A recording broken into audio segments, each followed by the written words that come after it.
Semarang, Oktober 1945.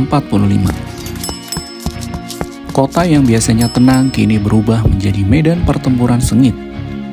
5 hari yang penuh darah, penuh amarah, dan penuh perjuangan. Rakyat Indonesia tidak tinggal diam. Mereka bangkit melawan tentara Jepang yang masih bercokol di kota ini. Inilah pertempuran 5 hari di Semarang. 17 Agustus 1945, Indonesia telah merdeka. Proklamasi. Kami, bangsa Indonesia. Tapi kemerdekaan itu tidak serta-merta diakui. Masih ada ribuan tentara Jepang yang bersenjata lengkap dan enggan menyerahkan diri. Salah satu titik panas berada di Semarang. Saat itu, sekitar 2.000 tentara Jepang masih bercokol di kota ini. Mereka memiliki persenjataan modern, sementara rakyat hanya bersenjatakan bambu runcing dan senjata rampasan. Ketegangan mulai memuncak, hingga sebuah insiden tragis mengobarkan api perlawanan. Seorang dokter, Dr. Karyadi, yang bekerja di Rumah Sakit Purusara, menerima kabar bahwa pasokan air kota telah diracuni oleh Jepang. Berani dan tanpa ragu, beliau bergegas menuju pabrik air di Jatingaleh untuk memeriksa kebenaran isu tersebut. Namun, sebelum sampai di tujuan,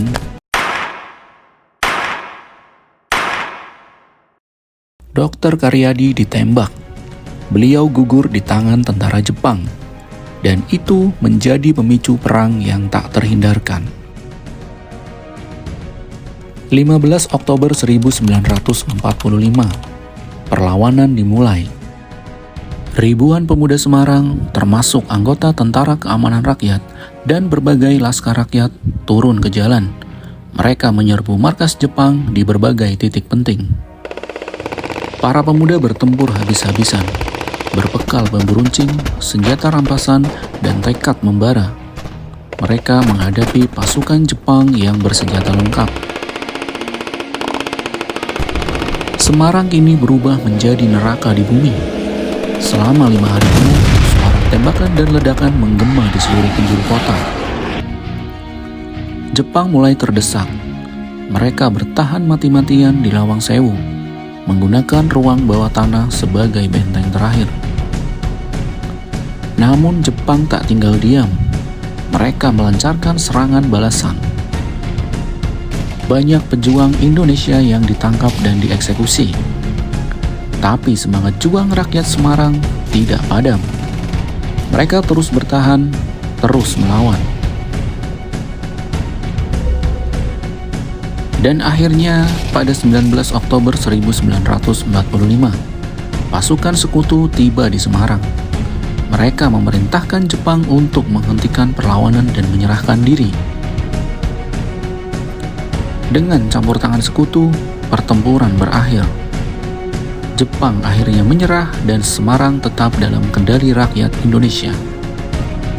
Namun, kemenangan ini datang dengan harga mahal. Sekitar 2.000 pejuang Indonesia gugur, warga sipil menjadi korban baku tembak, dan kerusakan akibat pertempuran terjadi di mana-mana. Kini kita masih bisa mengenang keberanian para pahlawan pertempuran 5 hari di Semarang. Tugu Muda berdiri sebagai saksi bisu perjuangan mereka. Sementara di Museum Perjuangan Mandala Bakti, kisah heroik ini tetap hidup dalam ingatan bangsa. Mereka telah berjuang, mereka telah berkorban, dan kini tugas kita untuk menjaga dan menghargai kemerdekaan ini. Inilah kisah pertempuran 5 hari di Semarang. Perjuangan rakyat yang mempertahankan kemerdekaan dengan darah dan air mata. Semangat mereka akan terus hidup di hati kita.